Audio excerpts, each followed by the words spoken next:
उत्तर प्रदेश की राजनीति में एक बार फिर बयानबाजी तेज हो गई है। कैबिनेट मंत्री और सुभाषपा प्रमुख ओम प्रकाश राजभर ने समाजवादी पार्टी प्रमुख अखिलेश यादव पर जोरदार हमला बोला है।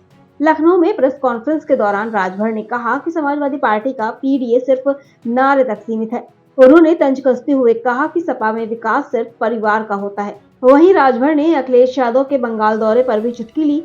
उन्होंने कहा कि अखिलेश यादव बंगाल घूमने जा रहे हैं तो वहां की मशहूर झालमुड़ी का स्वाद भी जरूर लें। इसी के साथ उन्होंने क्या कुछ कहा, सुनिए। हमारे देश में विपक्ष के हाल पर देखिए, जैसे विपक्ष वाले मीठा मीठा गप और कड़वा कड़वा थू करते हैं। 2024 के लोकसभा चुनाव के नतीजे आए और सपा ने जनता को धोखा देकर कुछ ज़्यादा सीटें जीत ली, तो चुनाव आयोग बढ़िया हो गया, देश की जनता समझदार हो गई। और जब ये लोग मजबूत हो गए, लेकिन जहाँ जहाँ हारे वहाँ बेईमानी हो रही, चुनाव आयोग पक्षपात कर रहा, जनता को बहला लिया गया। बाहरी विपक्ष ममता दीदी को हार के इस्तीफा देने से मना कर रही है। इस बताइए, कभी चुने हैं सुने हैं ऐसा हम इस्तीफा नहीं देंगे। ये वही लोग हैं जो संविधान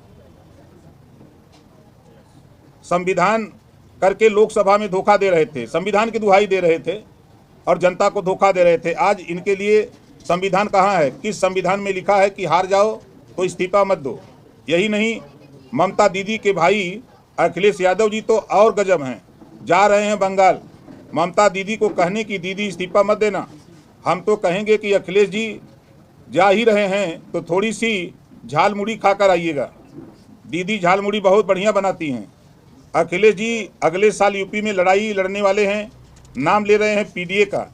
इनके पीडीए का नारा इनके ज़रूरत के हिसाब से बदल जाता है, कभी पी से पिछड़ा तो कभी पंडित, कभी डी से दलित तो कभी दुखित, और एक का तो कहना ही क्या, कभी अल्पसंख्यक तो कभी अगड़ा तो कभी कुछ।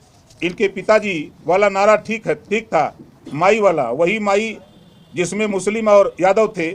खोलिए ना पुराने अखबार के पन्ने, खोलिए इनकी सत्ता के दौर के ट्रांसफ़र फाइल, खोलिए इनके समय की भर्ती का रिजल्ट, खाली दाढ़ी टोपी और यादव मिलेंगे। जब सरकार के रहे तब माई माई करते रहे, और जब वोट लेना है तो पीडीए चिल्ला रहे हैं।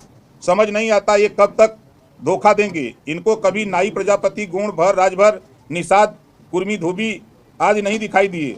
सत्ता मिली तो अल्लाह याद आए और सत्ता गई तो पिछड़ों दलितों की बात याद कर रहे हैं। इनका पीडीए सिर्फ डिम्पल एंड अखिलेश है और कुछ नहीं। इस जाति प्रधान देश में इनको जाति अपनी दिखाई देती है, वंचितों और शोषितों को कभी दिखाई नहीं दी। याद रखिए अखिलेश जी, जनता सब देख रही है, जब देखो तब अपना एक्सप्रेसवे दिखाते हैं। करोड़ों अरबों कमाकर एक एक्सप्रेसवे बनाया और नाम जपते रहते हैं। आज देखिए, Purvanchal expressway, Bundelkhand expressway, Ganga expressway, link expressway से लेकर इनके एक्सप्रेसवे लंबे और बेहतर रोड बन गए, लेकिन इनको सिर्फ अपनी एक सड़क दिखाई देती है। सड़क बनाए अच्छी बात है, लेकिन जनता के ही पैसे से तो बनी सड़क। हमने भी जनता के पैसों से बनवाई। बस फर्क इतना है कि इन्होंने अपनी जेब भरी, हमने कम लागत में बिना भ्रष्टाचार किए इनसे कहीं ज़्यादा सड़कें बना कर दे दी। याद रखिए वो दौर जब मोहल्लों में सपा कार्यकर्ता दुकानों में टिक्की चाट खाकर पैसे नहीं देते थे। कोई दुकानदार पैसे मांग ले तो भैया का नाम लेते थे, भैया पता है ना, वही लाल टोपी वाले टीपू भैया। ये जो टीपू भैया है ना, वो पप्पू भैया के साथ मिलकर ख्वाब देख रहे हैं। ख्वाब वही जिसमें ये अधिकारियों को जनता का नहीं अपने घर का नौकर मान लें। वही ख्वाब जब इनके कार्यकर्ता हफ्ता वसूली करें। लेकिन पिछले 9 साल के माहौल बदल गया है। माफिया राज खत्म, और माफिया राज खत्म होने का मतलब है सपा की गुंडई खत्म।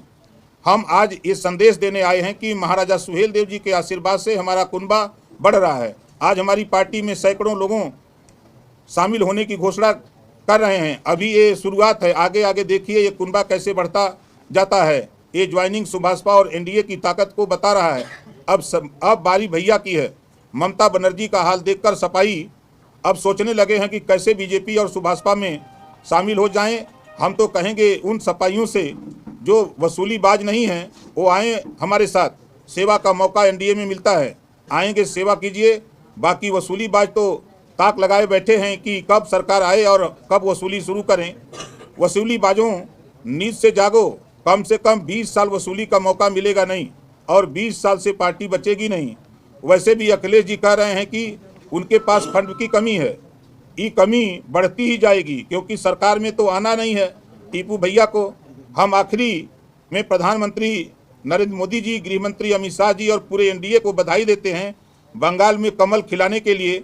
अब वो दिन दूर नहीं जब एक एक करके पूरे देश में एनडीए सत्ता में आकर जनता को विश्वास क्या होता है ये एहसास कराएगी। सपा मुखिया अखिलेश यादव कल प्रेस कॉन्फ्रेंस में आंकड़े गिना रहे थे।